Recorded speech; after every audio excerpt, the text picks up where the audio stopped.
இந்த வருஷத்தினுடைய கடைசி சண்டே ஞாயிற்றுக்கிழமை இல்லை ஃபைனல் இதான் முடிஞ்சு போச்சு. இதோட புது வருஷத்துக்குள்ளே நீங்கள் பிரவேசிக்க போகிறீங்க.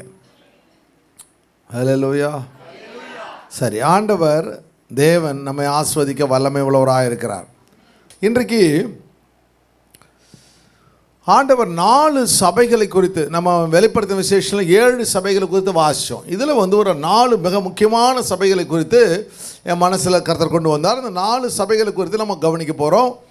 அந்த சபையில் 4 மிக முக்கியமான காரியங்களை பவுல் சொல்லித் தருகின்றான், அருமையாக சொல்லித் தருகின்றான். 4 சபைகளையும் பவுல் ஸ்தாபிக்கின்றான்.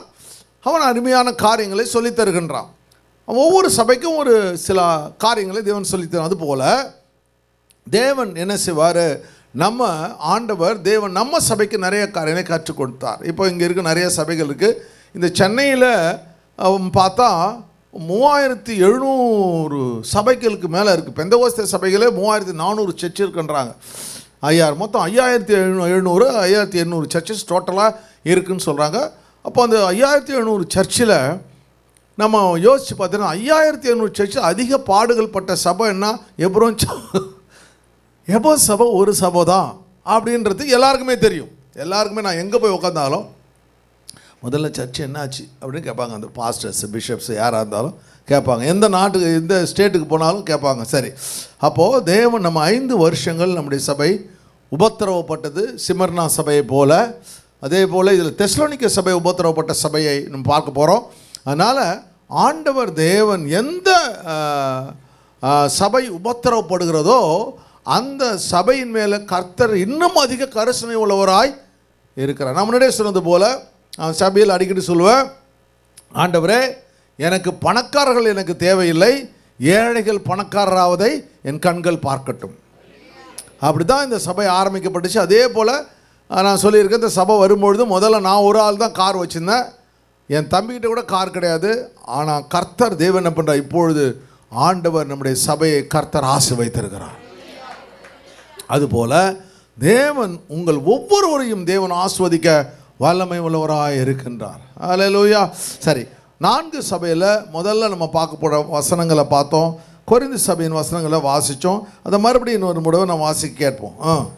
நான் கிறிஸ்துவை பின்பற்றுகிறது போல, நான் கிறிஸ்துவை பின்பற்றுகிறது போல, imitate me just as I also imitate Christ. நான் கிறிஸ்துவை பின்பற்றுவது போல நீங்கள் என்னை பின்பற்றுவர்களாய் இருங்கள். என்னை பின்பற்றுவர்களாய் இருங்கள். கிறிஸ்துவை பின்பற்றுவது போல என்னை பின்பற்றுவர்களாய் இருங்கள். சகோதரரே, நீங்கள் எல்லாவற்றிலும் என்னை நினைத்துக்கொண்டு நான் உங்களுக்கு ஒப்புவித்தபடி நீங்கள் கட்டளைகளை கைக்கொண்டு வருகிற நிமித்தம் உங்களை புகழுகிறேன். எதுக்காக புகழறா? நீ நிறைய சொத்து வச்சிருப்ப, பணம் வச்சிருப்ப, கார் வச்சிருப்ப, பைக் வச்சிருப்ப, வீடு வச்சிருப்ப, இல்ல கிறிஸ்துவை பின்பற்றுவர்களாய் இருப்பதனால் உன்னை புகழுகிறேன். ஹல்லேலூயா.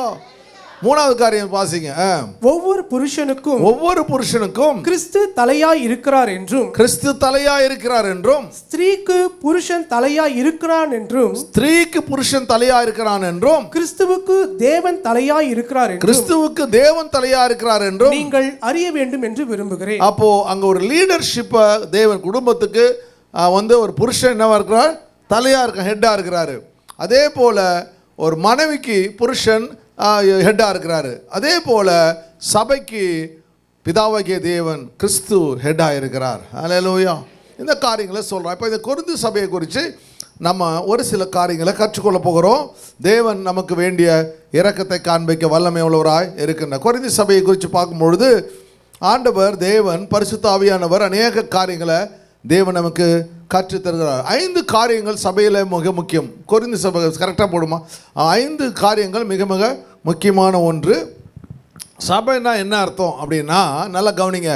சபைன்னா ஆண்டவர் வழி நடத்துகிறார். முதல்ல சொல்லுங்க, தேவன் வழி நடத்தப்படுதல், லீடிங்னு வச்சுங்க. லீடிங் வழி நடத்த மக்களை தேவன் என்ன பண்ணுறாரு? வழி நடத்துகின்றார். ஒரு தேசத்தை ஒரு அரசியல் தலைவர் வழி நடத்துகின்றார். ஒரு ஹாஸ்பிட்டலில் அங்கே இருக்கிற எம்டி, அந்த பெரிய சீஃப் டாக்டர் வழி நடத்துகிறாரு. ஒரு சினி ஃபீல்டில் பார்த்தோன்னா அதுக்கு ஒரு தலைவர் இருப்பாங்க, அவங்க வழி நடத்துவாங்க. இப்படி பார்க்கும்போது சபையை இயேசுவை வழி நடத்துகின்றார், தேவனே வழி நடத்துகின்றார். ஹல்லேலூயா. சரி, ஒன்று வழி நடத்து. ரெண்டாவது நரிஷ்மெண்ட்னா போஷிக்கின்றார். சபைக்கு வேண்டிய காரியங்கள் எதெல்லாம் குறைவாக இருக்குதோ அந்த குறைவுகளை தேவன் என்ன பண்ணுறாரு, நிறைவாக்கின்றார்.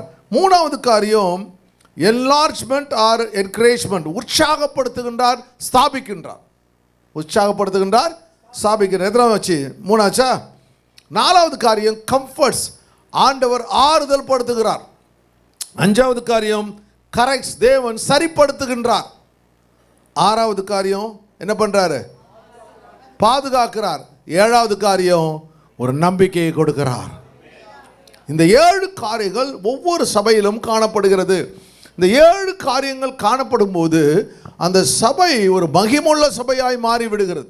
அப்போ இங்கே பார்க்கும்பொழுது இந்த அருமையான கொரிந்து சபையில் பார்க்கும்பொழுது பவுல் இந்த அருமையான சபையை இயேசு மரித்த பிறகு 49-50ஆம் நூற்றாண்டில் இந்த சபையை நிறுவுகின்றார். நீங்கள் பார்த்தீங்கன்னா இந்த கொரிந்து பட்டணம், தெசலோனிக்கா பட்டணம், பிலிப்பு பட்டணம், ரோமு, இதெல்லாம் மேப்பில் பார்த்தீங்கன்னா அந்தந்த இடத்துல அழகாக இருக்கிறத பார்க்க முடிகிறது. அந்த இதை மேப்பில் எல்லாம் பக்கத்து போகிற இடங்களில் போகும்போது கொரிந்து ரொம்ப முக்கியமான பட்டினம், ரொம்ப அழகான ஒரு பட்டினம். இந்த இடத்துல சபை இருக்கிறதெல்லாம் காமிக்கிற மாதிரி முன்னாடி அவன் பவுல் காலத்தில் கட்டப்பட்ட சபை இது. 2000 வருஷங்களாக அந்த சபை இன்னும் இருக்கிறது. இப்போ அதுக்கப்புறம் ரெனிவேட் பண்ணி அவங்க அந்த சபையை கட்டியிருக்காங்க. அந்த மேப்பு போடுங்க, மேப்பு ஒன்று இருக்கும் பாருங்கள், மேப்பாக இருக்குது. இந்த பாருங்கள், இதான் மேப்பு. அங்கே பார்த்தீங்கன்னா ஏத்தன்ஸ் இருக்குது பாருங்கள், ஏத்தன்ஸ். அந்த ஏத்தன்ஸ் பக்கத்தில் 45 கிலோமீட்டரில் வந்து கொரிந்து பட்டணமே இருக்கிறது. நாங்கள் அங்கே போயிருக்கும் பொழுது நாங்கள் முதல்ல வந்து துபாயிலேருந்து நேராக கொரிந்து பட்டணம் தான் போய் இறங்கணும். ஃபஸ்ட்டு கொரிந்து பட்டணம், அங்கேருந்து இப்போ போயிட்டு பிறகு நாங்கள் கொஞ்சம் வேறு ரூட் எடுத்து போயிட்டு பிலிப்பி பட்டணம் போயிட்டு, பிலிப்பி பட்டணம் வந்து எபேஸுக்கு வந்து எபேஸ் இந்த ஆன்டியோக்கு வந்து ஆன்டியோக்கில் எல்லாம் மறுபடியும் போய் ஏத்தன்ஸ் போயிட்டோம். அப்போது வந்து ஏத்தன்ஸில் வந்து அநேக அந்த பட்டணம் வந்து ஒவ்வொரு இடத்துலையும் பக்கத்து இருக்குது. அதில் 50 கிலோமீட்டர். அப்போ அந்த நாட்களில் வந்து அவ்வளோ சீக்கிரமாக அந்த பட்டணத்துக்கு போக முடியாது. ஏன்னா ரோட் ஃபெசிலிட்டி கிடையாது. ஷிப்பை எடுத்து தான் போகணும். ஒரு பெரிய ஷிப்பை பிடிச்சி அந்த ஷிப்பில் தான் போகணும். இப்படி இந்த இடங்களில் பவுல் எந்த அளவுக்கு பிரயாணம் பண்ணி சபைகளை ஸ்தாபிச்சிருக்கிறான். நமக்கு வந்து சர்ச்சுக்கு வர்றதுக்கே கஷ்டமாக இருக்குது. எவ்வளோ யோசிப்பாருங்க, எப்படிலாம் அந்த சுவிசேஷத்தை அவர்கள் பரப்பி இருக்கிறார்கள். அவர்கள் இந்த முயற்சியை எடுத்து அவர்கள் இரத்த சாட்சியாக மரித்திராவிட்டால் தேவனை நாம் யாருன்னு நமக்கு தெரிஞ்சிருக்காது. பரலோகம் என்பது நமக்கு கிடைச்சிருக்காது. ஒரு ஸ்லாக்கியத்தை நாம் மறந்து போயிருப்போம். கர்த்தர் இவ்வளோ பெரிய ஸ்லாக்கியத்தை கர்த்தர் தேவனுடைய பிள்ளைகளுக்கு கொடுத்ததால் கரங்களை தட்டி நன்றி செலுத்தும். ஹல்லேலூயா. தேவாலயமும் அவரே, தூய ஒளி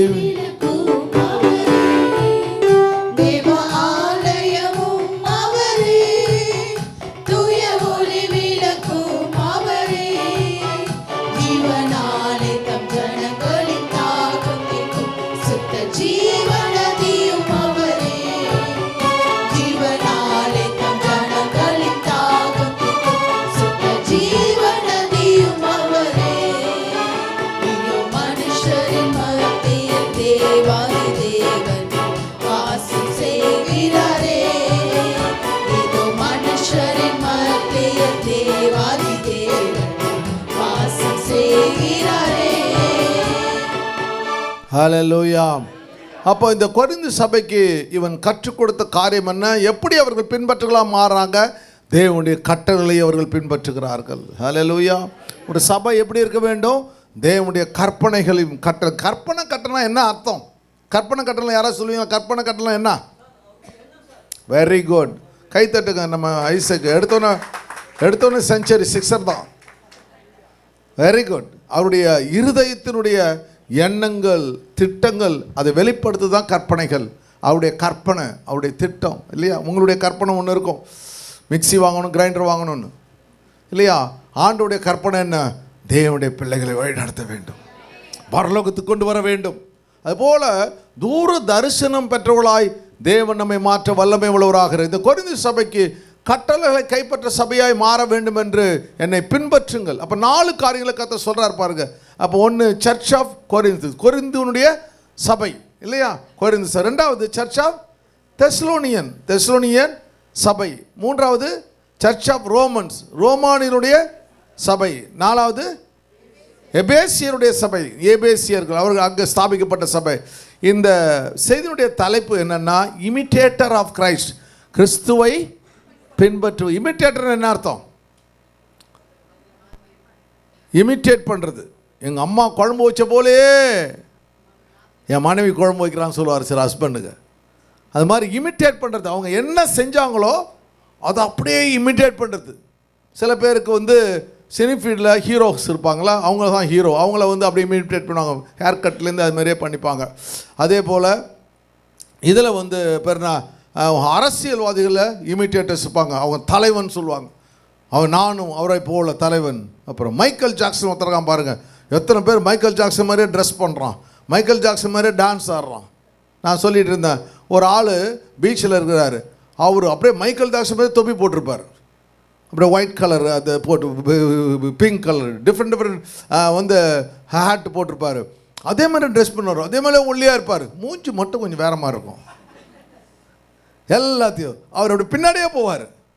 போகும்பொழுது அது கேட்டால் மூன் வாக்காம். நான் நினச்சிக்கிட்டேன் அது மூன் வாக் இல்லைப்பா, காலையில் போட்டு சன் வாக்குப்பா. அப்படியே போட்டு எல்லோரும் ஹாய் ஹாய் சொல்லிட்டு இருப்பார். அது இமிட்டேட் பண்ணுறது, அவளை போலவே இமிட்டேட் பண்ணுறது. ஆனால் பவுல் சொல்கிறான், இவங்களை இமிட்டேட் பண்ணாத, இயேசுவை இமிட்டேட் பண்ணு. இயேசுவை போல வாழு, இயேசுவை போல நட, இயேசுவை போல தேவ திட்டங்களை பின்பற்று. உனக்கென்று கர்த்தர் பரலோகத்தை வைத்திருக்கிறார். இமிட்டேட்டர் ஆஃப் கிரைஸ்ட் சொல்லுங்க. இமிட்டேட்டர், இயேசுவை பின்பற்றவர்கள். நீங்கள் யாருங்க? இயேசுவை பின்பற்றுவர்கள் இமிட்டேட்டருங்கன்னு சொல்லணும். இனிமேல்ட்டு ஐ ஆம் த இமிட்டேட்டர் ஆஃப் கிரைஸ்ட் அப்படின்னு சொல்லணும். இயேசுவை பின்பற்றுவங்க, இயேசுவை பின்பற்றுவங்க சொல்லணும். ஆண்டவர் தேவன் அதில் மகிமைப்பட வல்லமை உள்ளது. 4 காரியங்களை இன்றைக்கு நம்ம பார்த்துக்கிட்டு இருக்கிறோம். அப்போ அந்த முதல் காரியத்தை பார்க்கும்பொழுது, அங்கே பார்க்கும்பொழுது அந்த கொரிந்தியர் புஸ்தகத்தில், ஆக்ஸ் புத்தகத்தில் பாருங்கள், ஆக்ஸ் புத்தகத்தில் 18ஆம் அதிகாரத்தில் 11லேருந்து வாசிக்கும் பொழுது இங்கே நம்ம வாசிக்கின்றோம், அங்கே அத்தனை பட்டணத்தை விட்டு கொரிந்து பட்டணத்துக்கு பவுல் வருகிறான். அப்போ அத்தனை பட்டணத்துக்கு கொரிந்து பட்டணத்துக்கு வரும்பொழுது அங்கே கிளாடியஸ் என்று ஒரு ரோமனுடைய எம்பரர் இருக்கிறான். கிளாடியஸ் கட்டளை அவன் போடுறான், ரோமாபுரியில் எல்லாரும் விட்டு போகடா, ரோமை விட்டு எல்லாம் போங்க, யாரும் இருக்கக்கூடாது, யாரும் யூதர்கள் இருக்கக்கூடாதுன்னு ஒரு கட்டளை போட்டுறான். அப்போ கட்டளை போட்ட உடனே இந்த ஆக்கிலா பிரிசிலா 2 பேர் என்ன பண்ணுறாங்க, அவங்க கிளம்பி கொரிந்து பட்டணத்துக்கு வருகிறார்கள். அங்கே கொரிந்து பட்டணத்துக்கு வந்த உடனே அவர்கள் கூடாரம் செய்யும் தொழில் பண்ணிகிட்ருக்காங்க. இந்த பவுலுக்கும் வந்து கூடாரம் செய்யும், டென்ட் மேக்கர்னு சொல்லுவாங்க பாருங்கள், பில்டிங் கட்டுறது, அது இவனுக்கு தெரிஞ்சப்பட அவன் கூட இருந்து இவன் என்ன செய்கிறான், அருமையான கூடாரங்களை செய்து அவர்களோடு கூட ஃப்ரெண்ட்ஷிப் பண்ணிவிட்டு பிறகு தேவாலயங்களில் போய் இயேசுவை குறித்து பிரசங்கம் பண்ணுகின்றான். அந்த பிரசங்கம் பண்ணும்பொழுது ஒரு தேவாலயத்தினுடைய போதகர் என்ன பண்ணுறாரு, இயேசுடைய பிரசங்கத்தில் தொடப்பட்டு, ஜஸ்டஸ்ன்னு யுஸ்துன்னு ஒருத்தர், அவர் என்ன பண்ணுறாரு, இயேசுடைய பிரசங்கத்தை தொடப்பட்டு அவர் இயேசுவை ஏற்றுக்கொள்வது மாத்திரமல்ல, குடும்பம் முழுவதுமாய் இயேசுவை ஏற்றுக்கொள்கிறது. நம்ம தேசத்தில் ஒரு பெரிய மாற்றம் உண்டாக ஆரம்பிக்கிறது. அப்போது ஆண்டவர் என்ன இவனுக்கு எதிராக கிளர்ச்சிகள், சண்டைகள் வர ஆரம்பிக்குது. அப்போஸ்தலர் 18 அதெல்லாம் வாசிக்கிறோம். வரும்போது அந்த சமயத்தில் ஆண்டவர் அவனோடு கூட பேசுகிறார். ஆண்டவர் வந்து பவுலோடு கூட பேசுகிறார், பவுலே நீ பயப்படாதே, தைரியமாய் பேசு. இந்த பட்டணத்தில் வாசிங்க அந்த வசந்த மாத்திரம். ராத்திரியிலே கர்த்தர் பவுலுக்கு தரிசனமாகி நீ பயப்படாமல் பேசு, மௌனமாய் இராதே, நான் உன்னுடனே கூட இருக்கிறேன், உனக்கு தீங்கு செய்யும்படி ஒருவனும் உன்மேல் கை போடுவதில்லை. 9வது வசனம், தீங்கு ஒருவனும் கை போடுவதில்லை. இந்த பட்டணத்தில் எனக்கு அநேக ஜனங்கள் உண்டு என்றார். அநேக ஜனங்கள் 1 வருஷம் 6 மாதம் அந்த கொரிந்து பட்டணத்தில் தங்கி தேவனுடைய வசனங்களை அவன் பிரசங்கிக்கிறான். குடும்பம் கிடையாது, மனைவி இல்லை, பிள்ளைங்கள் இல்லை, எதுவும் இல்லை. அவனுடைய எண்ணம் ஏக்கமெல்லாம் இயேசுவை அறிவிக்க வேண்டும். என்றைக்கு இயேசு அவனை தொட்டாரோ அந்த நாளிலிருந்து இயேசுக்காக ஓடிக்கொண்டிருக்கிறான். அல்லேலூயா. எவ்வளோ பெரிய அருமையான ஒரு மனுஷன் பாருங்கள், எப்படியா அவன் ஊழியம் செய்கிறான். பிறகு பார்க்கும்பொழுது இவன் என்ன பண்ணுறான், அங்கே கூட ஆக்கிலா பிரிசிலாவோட தான் பாருங்கள், ஆக்கிலா பிரிசிலா கையில் அந்த சபையை, கொரிந்து சபையை கொடுத்துட்டு அவன் போய் விடுக்கிறான். ஆக்கிலா பிரிசிலா என்ன பண்ணுறாங்க, வந்து அப்போலோ என்றவனை அவன்கள் தன்னோடு கூட சேர்த்து கொண்டு அவன் ஊழியத்தை செய்கிறாங்க. அந்த காரியத்தில் சபை வந்து என்ன பண்ணுது, நிறைய பேர் வரும்பொழுது சபை வந்து மாற ஆரம்பிச்சிருது. எப்படி மாற ஆரம்பிச்சிச்சு? இப்போ நான் பிரசங்கம் பண்ணிட்டு இருக்கிறேன், திடீர்னு ஒரு 3 வாரம் வந்து வேற ஒருத்தர் வந்து பிரசங்கம் பண்ணுறாரு. உடனே என்ன பண்ணுறாங்க, பிரசங்கம் பண்ணுறவங்களாம் வந்து 2 கட்சியாக பிரிஞ்சிடுறாங்க. ஒன்று பாஸ்டர் எடிசன் கட்சி, ஒன்று இன்னொருத்தர் சோமசுந்தரம் கட்சி, ஒன்று. 2 கட்சியாக பிரிஞ்சு போயிட்டு ஒரே சண்டை வருது. ஒன்று பண்ணா அவர் தான் எனக்கு வேணும், பாஸ்டர் எடிசன் திரும்ப வந்து பிரசங்கம் பண்ண சொல்லு. இன்னொருத்தர் சொல்கிறான், இல்லை அவரே எவ்வளோ நாள் பிரசங்கம் பண்ணுறது, சோமசுந்தரத்தை வர சொல்லு அப்படின்னு 2 பேரும் பயங்கரமான சண்டை போயிட்டு பவுலுக்கு ரொம்ப தாங்க முடியல. அதை பற்றி அவன் சொல்கிறான் பாருங்கள். வந்து 1 கொரிந்தியரில் எத்தனை வசனம் இப்போ 1 கொரிந்தியர் 1ஆம் அதிகாரம் 10ஆம் வசனம் பாருங்க. 10ஆம் வசனம் பாருங்க. சகோதரரே நீங்கள் எல்லாரும் ஒரே காரியத்தை பேசணும், பிரிவினை இல்லாமல். அவன் போதிச்சு தேவனுடைய கற்பனை என்ன இருக்கு அதை கைக்கொள்ளு. எத்தனை பிரசங்கியார் வந்தாலும் அந்த கற்பனையை மாற்றக்கூடாது. அல்லேலூயா. அப்போஸ்தலர் உபதேசம் என்ன, முதல்ல ஆண்டவர் கற்றுக் கொடுத்தது என்ன இல்லையா? ஆக்ஸ் புத்தகத்தில் என்ன சொல்றாரு? உபதேசத்திலும் அப்பம் பிற்கதிலும் அந்யோன்யத்திலும் ஜபத்திலும் தரித்திருப்போம். அப்போ அப்பம் பிற்குதல் கம்யூனி நடக்கணும். அப்புறம் என்ன நடக்கணும்? உபதேசத்தை மாற்றக்கூடாது, அப்படியே இருக்கணும். எப்படி பைபிள் இருக்கோ, எந்த பிரசங்கியார் வந்தாரோ அதுதான் அவர் பிரசங்கம் பண்ணணும், மாற்றி பிரசங்கம் பண்ணக்கூடாது. பிறகு என்ன பண்ணணும்? ஜபம் மிக மிக முக்கியமான ஒன்று. இப்படி 4 காரியங்களை அப்போஸ்தலர் கற்றுக் கொடுக்குற சபை என்ன செய்ய வேண்டும், அந்த எந்த சபையாக இருந்தாலும் சரி அந்த 4 காரியங்களை ஃபாலோ பண்ணணும்னு சொல்லி தேவன் கற்றுக் கொடுக்குறார். இப்போ இங்கே பார்க்கும் பொழுது அவங்க என்ன பண்ணுறாங்க, மாறி போடுது சபை. உடனே என்ன பண்ணுறது, ஆளுங்களை என்ன இயேசுவை இமிட்டேட் பண்ணுறான்னா இப்போ சோமசுந்தரத்தை இமிட்டேட் பண்ண ஆரம்பிச்சிடுறாரு.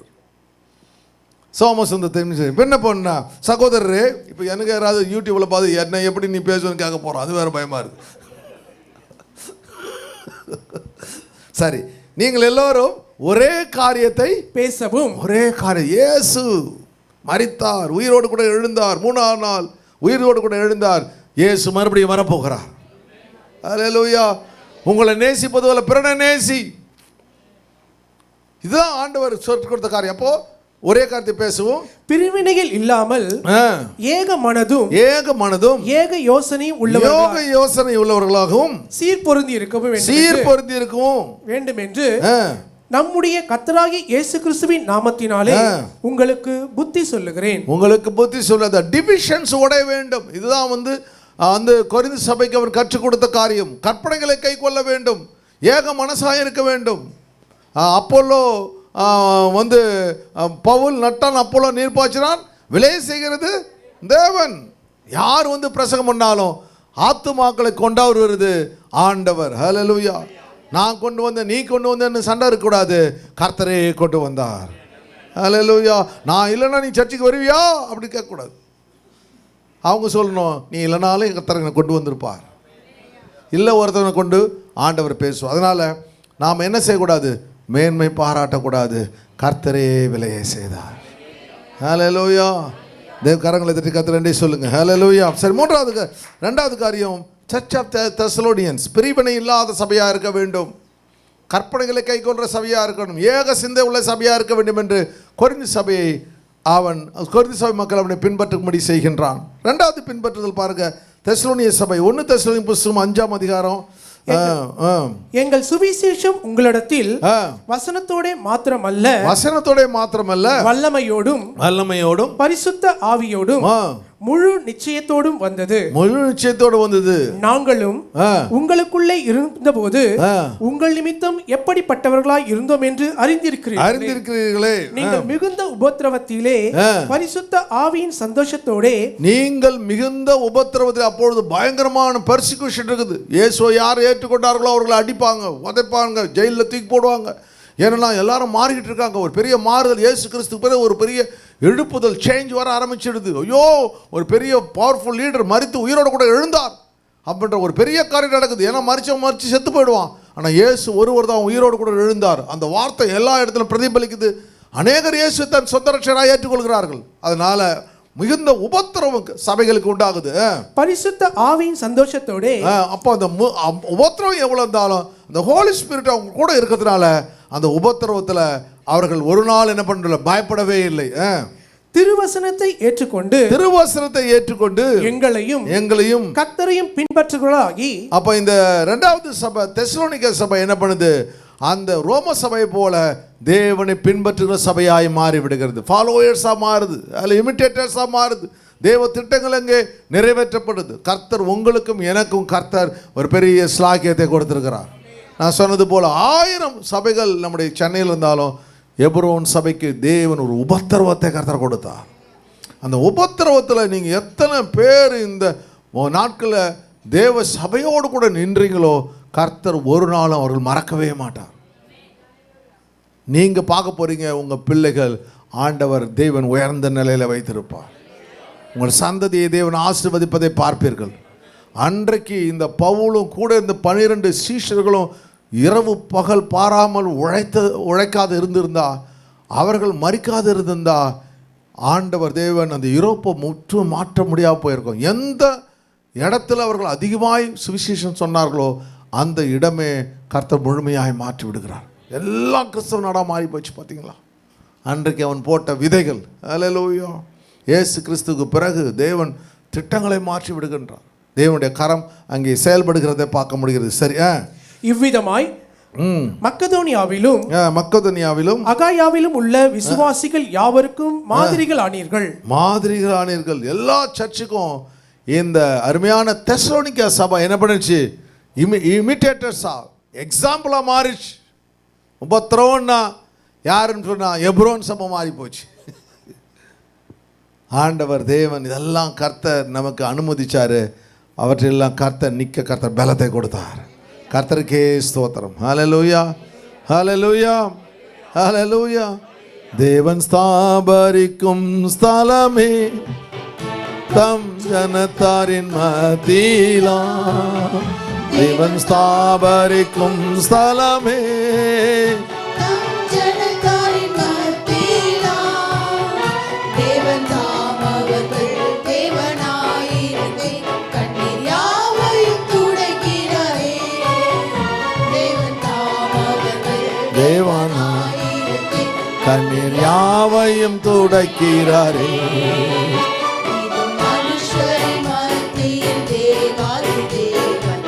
வாசம் செய்கிறாரே. மனுஷரின் மத்தியில் தேவாதி தேவன் வாசம் செய்கிறாரே. ஹல்லேலூயா.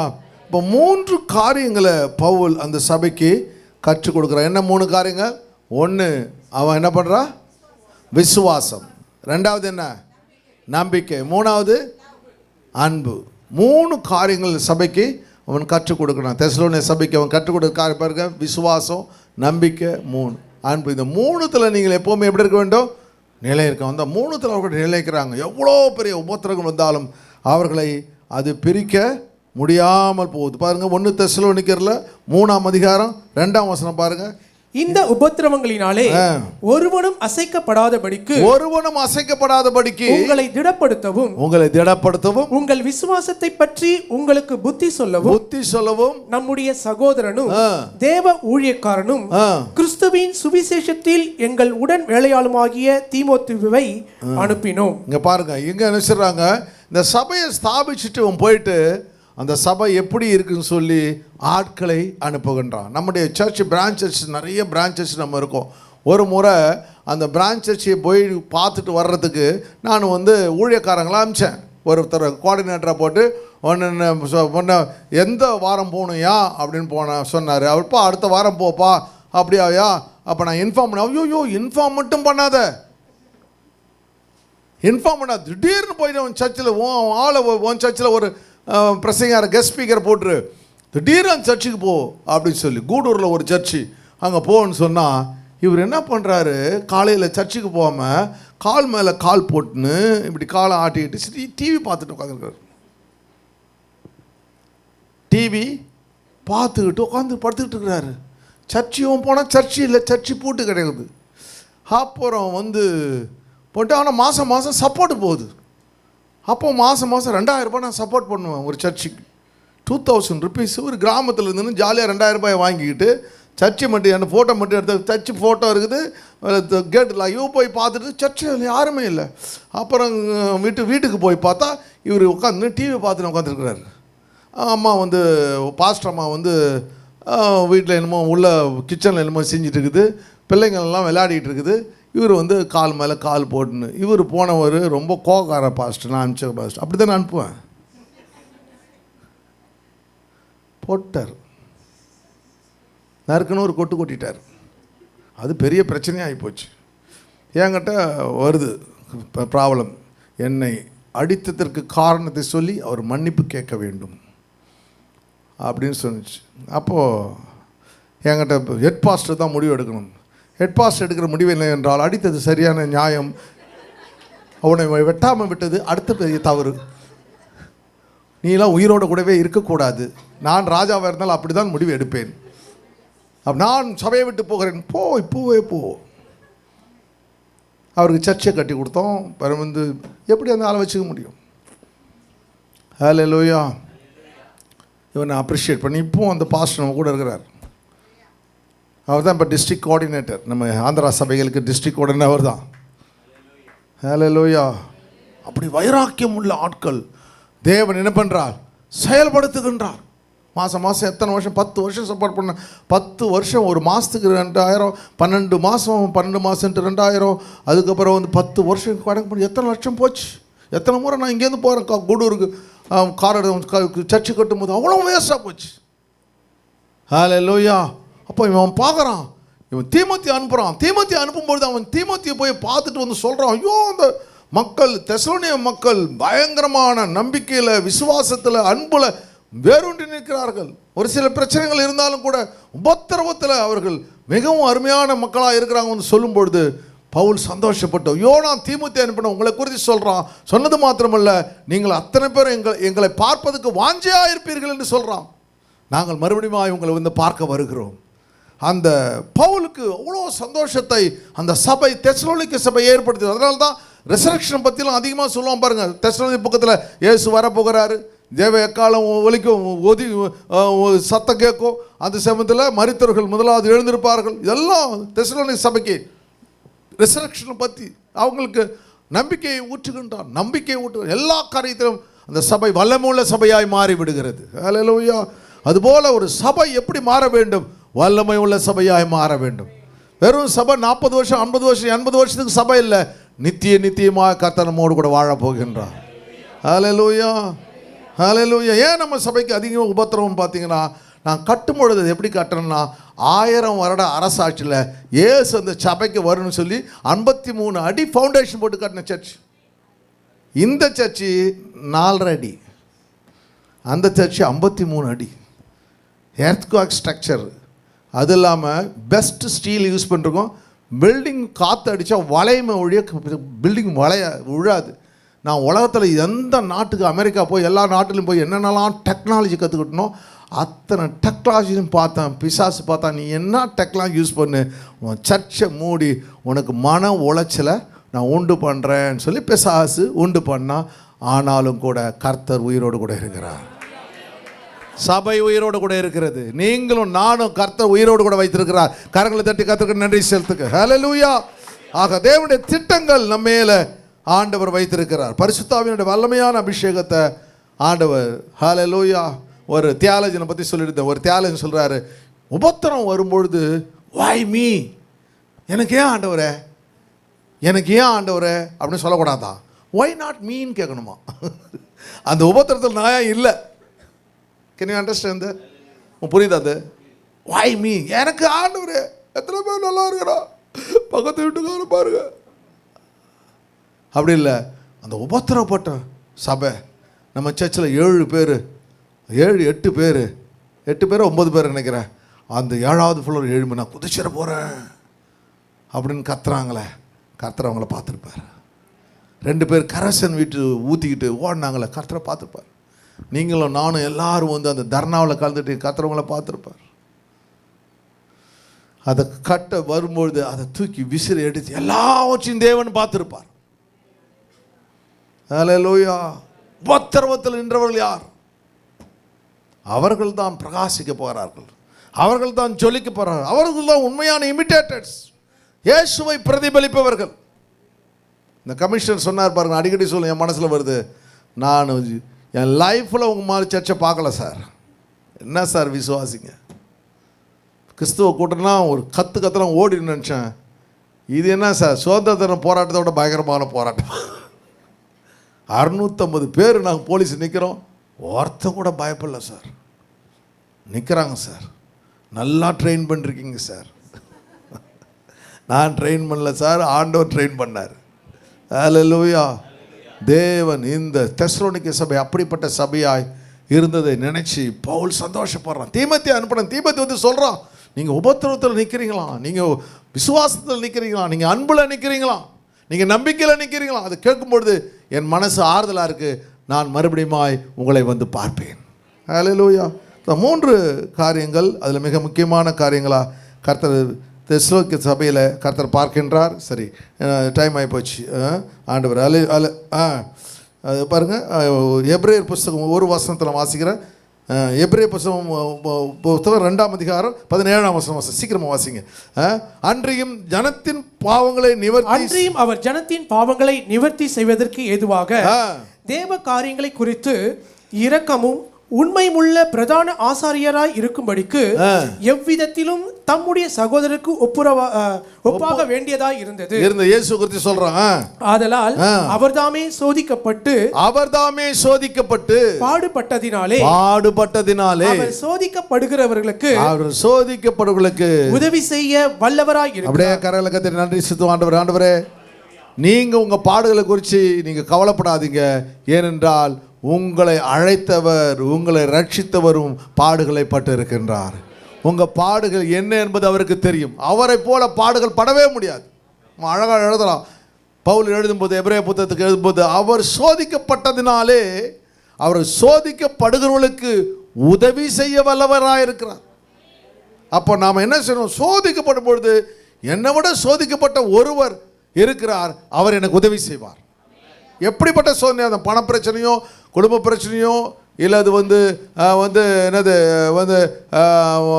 வியாதியோ எதுவாக இருந்தாலும் கர்த்தர் நீங்கள் சோதிக்கப்படும் பொழுது உங்களுக்கு உதவி செய்ய தேவன் வல்லமை உள்ளவராக இருக்கிறார்.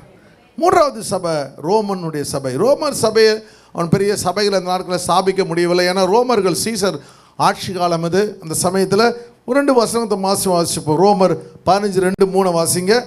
நம்மில் ஒவ்வொருவனும் பிறனுடைய பக்திக்கு விருத்திக்கு எதுவான நன்மை உண்டாகும்படி அவனுக்கு பிரியமாய் நடக்க கடவன். அப்போ ரோமருக்கு எழுதும்பொழுது என்ன எழுதுறான்? ஒவ்வொருவரும் பிறனுடைய பக்தி விருத்திக்கு ஏதுவான நன்மை உண்டாகும்படி அவனுக்கு பிரியமாய் நடக்க வேண்டும். அப்படின்னா என்ன அர்த்தம்? ஆண்டவர் தேவாதி தேவன் உங்கள் நடக்கையில இயேசு வெளிப்பட வேண்டும், பக்தி விருத்தி உண்டாக வேண்டும். ஹல்லேலூயா. நீங்கள் என்ன பண்ணுறீங்க? நல்ல பிள்ளைகள், அட்லீஸ்ட் ஒரு விஷயத்தில் நீங்கள் உண்மையாக இருக்கீங்க, பொட்டு வச்சுக்கல.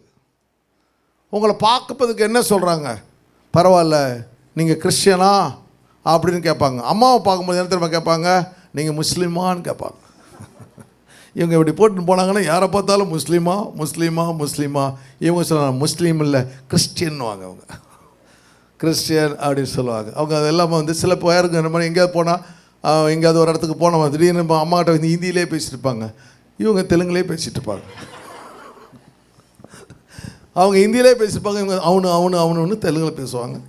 அப்புறம் போச்சுங்க அவங்களுக்கு சொல்லுவாங்க, ஹிந்தி நை மாலுமே மாலுமே சோடா சோடா மாலுமே தோட மாலுமே சோட்டா சோட்டான்றப்ப தோட மாலுமே. சரி, கிறிஸ்துவம் தமக்கு பிரியமானாமல் உம்மை நிந்திற்குள்ள நிந்தனைகள் மேல் விழுந்தது என்று எழுதியிருக்கபடியே. அல்லேலூயா.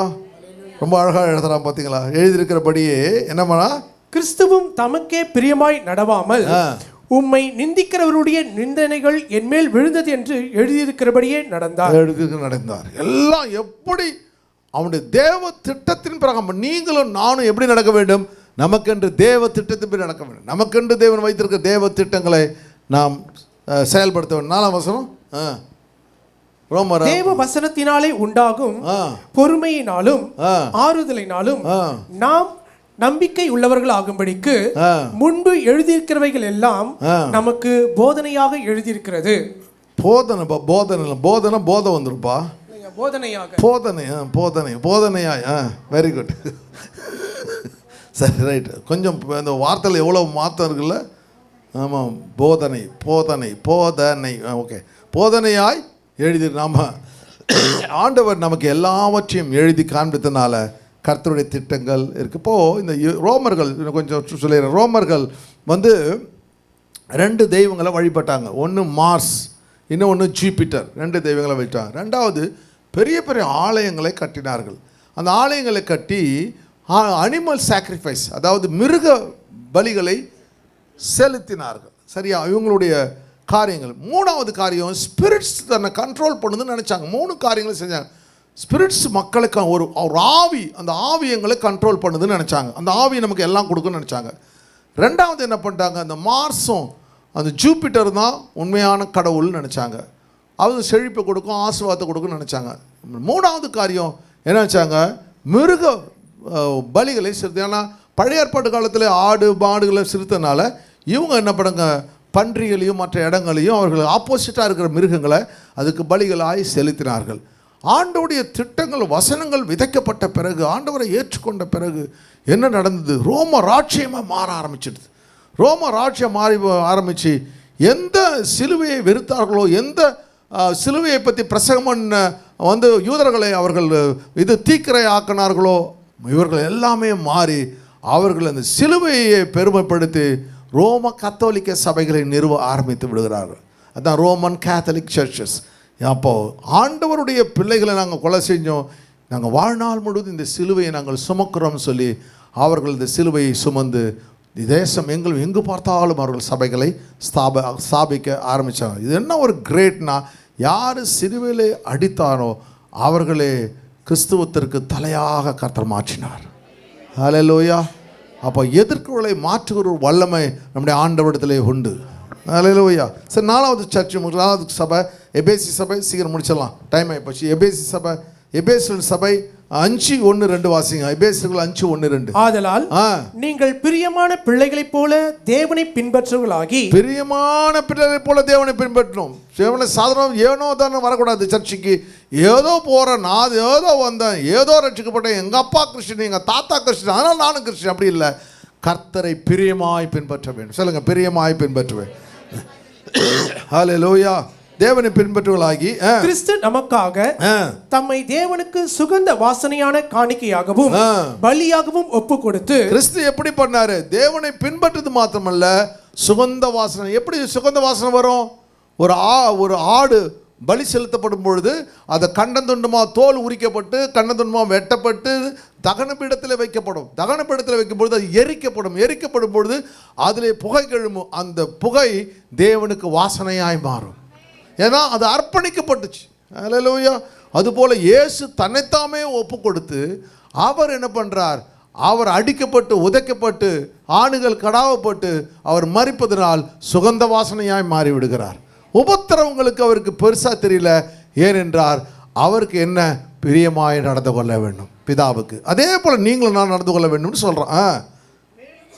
மேலும் பரிசுத்தவான்களுக்கு ஏற்றபடி வேசித்தனமும் மற்ற எந்த அசுத்தமும் பொருளாசையும் ஆகிய இவைகளின் பேர் முதலாய் உங்களுக்குள்ளே சொல்லப்படவும் கூடாது. அப்போ அந்த எபேசு சபைக்கு எழுதும்பொழுது இவ்வளோ காரியங்களை தேவன் என்ன பண்றார், தேவன் அந்த எபேசு சபைக்கு பவுல் மூலமாய் கற்றுக் கொடுக்கிறார். அப்போ பொருளாசை, வேசித்தனம் இருக்கக்கூடாது, மற்ற எந்த அசுத்தம் இருக்கக்கூடாது.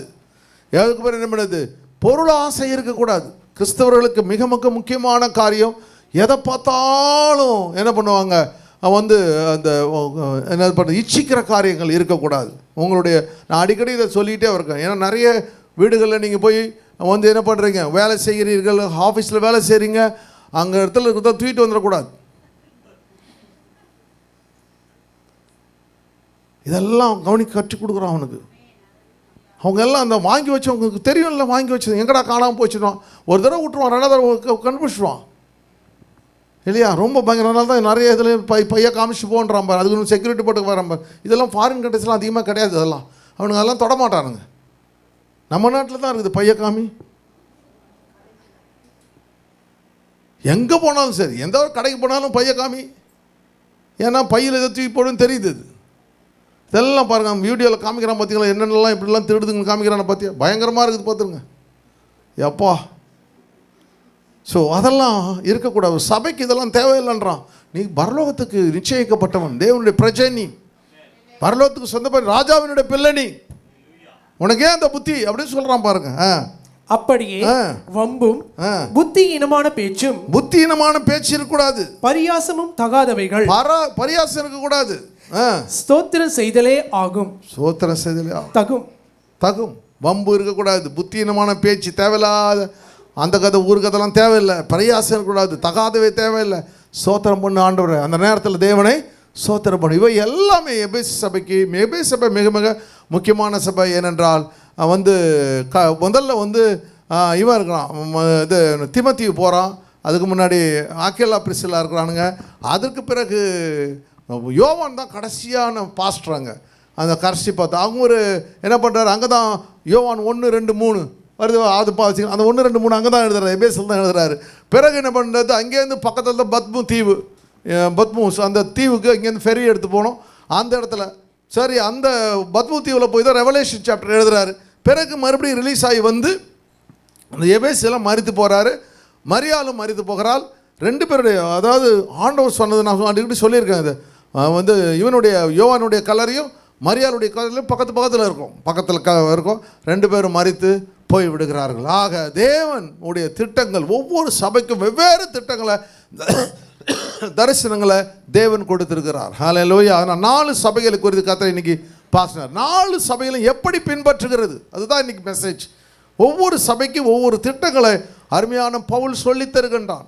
பார்த்தோம். முதல்ல நம்ம பார்த்தது என்ன சபை, கொரிந்து சபையை குறித்து பார்த்தோம். 2வது இதை பார்த்தோம், தெசலோனிக்கே சபை. 3வது சபை ரோம சபை. 4வது சபை எபேசு சபை. எபேசு சபை ஆண்டவருடைய திட்டங்களை வல்லமையாய் உபயோகப்படுத்து வெளிப்படுத்த முதல் சபையை கர்த்தர் வைக்கிறது. ஆதியிலே கொண்டிருந்த அன்பை விட்டால் என்று உன் பேரில் எனக்கு குறை உண்டு அந்த அருமையான காரியங்களாக இந்த 4 சபைகளும் இயேசுவை பிரதிபலிக்கின்றார்கள். அதுபோல் நீங்களும் நானும் இயேசுவை பிரதிபலிக்க வேண்டும். அவரை ஃபாலோ பண்ணி இமிட்டேட்டர்ஸாக மாற வேண்டும். அதுதான் இந்த செய்தி. ஆண்டவர் உங்களுக்கு நாம் இப்போ எழுந்து அந்த 5வது ஆண்டவரை எப்ரோன் சபையை இணைத்துக் கொள்கிறோம். ஆண்டவரே, இந்த 2024 வருஷத்தில் கர்த்தாவே எங்கள் சபையை நீர் ஆசீர்வதியும் சாமி. அப்படியே நீங்கள் கேட்பீங்களா,